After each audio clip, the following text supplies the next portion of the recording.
জাতি ছিল যারা নিজেদের বলতো পর্বতের রাজা, যাদের ইঞ্জিনিয়ারিং ছিল আজকের সভ্যতার চেয়েও উন্নত। তাদের শহর ছিল পাথরের গায়ে খোদাই করা, তাদের ঘর পাহাড়ের বুকের ভেতর। তাদের সভ্যতা এত উন্নত ছিল আজকের মানুষ তাকিয়ে অবাক হয়। কিন্তু একদিন এক গর্জনের শব্দেই সব শেষ হয়ে গেল। এটাই ছিল সামুদ জাতির কাহিনী। আল্লাহু আকবার, আল্লাহু আকবার।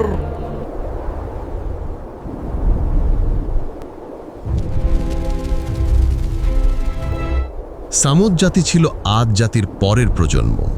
তারা বাস করত আল হিজর অঞ্চলে। আদ যাকে মাদাইন সালে বলা হয়। পাহাড় কেটে প্রাসাদ, মসজিদ আর সমাধি নির্মাণ করত তারা। কুরআনে বলা হয়েছে, তোমরা পর্বতের ভিতরে ঘর খোদাই করছো যেন স্থায়ী বাসস্থান। সূরা আশ-শুআরা আয়াত 149। সেই পর্বতের রাজাদের অর্থাৎ সামুদদের কাছে পাঠানো হলো এক নবী, সালে আলাইহিস সালাম। তিনি বললেন, হে আমার জাতি, আল্লাহর ইবাদত করো, তাকে ছাড়া তোমাদের কোনো উপাস্য নেই। সূরা আল আরাফ আয়াত 73। কিন্তু পর্বতের রাজারা বলল, তুমি তো আমাদেরই একজন, তুমি নবী হতে পারো কিভাবে? তারা সত্যকে অস্বীকার করল, অহংকারে অন্ধ হল। এভাবেই শুরু হয় অবিশ্বাসের পথ। সেই পর্বতের রাজারা অর্থাৎ সামুদ্রা প্রমাণ চাইল। তারা সালে আলাইহিস সালামকে বিদ্রূপ করে বলল, মা আনতা ইল্লা বাশারুম মিসলুনা ফাতি বিআয়াতিন ইন কুনতুম মিনান সাদিকিন। তুমি যদি সত্যি আল্লাহ প্রেরিত নবী হও, তবে এই পাহাড় থেকে আমাদের জন্য একটি জীবন্ত উটনি বের করো। সূরা আশ-শুআরা আয়াত 154। আর তখনই ঘটল এক অলৌকিক ঘটনা। আল্লাহর আদেশে পাহাড় ফেটে বের হলো উটনি। সালে আলাইহিস সালাম তাদের সতর্ক করে দিলেন। সালি বললেন, এটা একটা উষ্ট্রি, এর জন্য আছে পানি পানের পালা, এবং তোমাদের জন্য আছে নির্দিষ্ট দিনে পানি পানের পালা। আর তোমরা এর কোনো অনিষ্ট সাধন করো না, করলে মহাদিনের শাস্তি তোমাদের উপর আপতিত হবে। সূরা আশ-শুআরা আয়াত 155-156।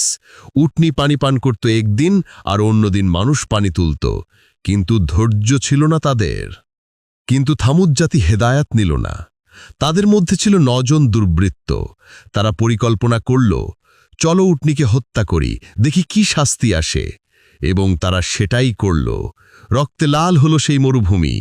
নবী সালে আলাইহিস সালাম কাঁপা কণ্ঠে বললেন, তোমরা 3 দিন আনন্দ করো, তারপর শাস্তি আসবে। সূরা হুদ 65। তারা হাসল, বিশ্বাস করল না। কিন্তু 3 দিন পর আকাশ বদলে গেল। প্রথম দিন তাদের মুখ ফ্যাকাশে হল। দ্বিতীয় দিন আকাশে ভারী মেঘ জমল। তৃতীয় দিন বাতাসে নেমে এলো অজানা নিস্তব্ধতা। তারপর এক গর্জন, এক ভয়ঙ্কর গর্জন, আল সাইহা, আর এক প্রচণ্ড ভূমিকম্প, আল রাজফা। কুরআনে বলা হয়েছে, তাদের গ্রাস করল গর্জন, আর তারা পড়ে রইল তাদের ঘরে নিথর।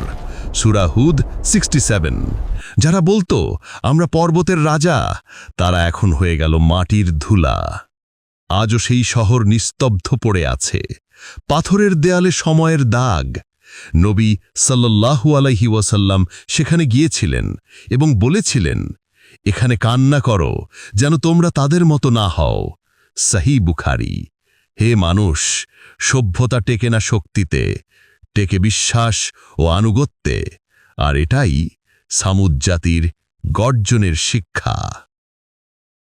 ফলো, লাইক, কমেন্ট করুন যেন এমন আরও কন্টেন্ট আপনার কাছে পৌঁছে যায়। ইসলাম প্রচারে আপনার একটি শেয়ারই হতে পারে কারো হেদায়েতের দরজা।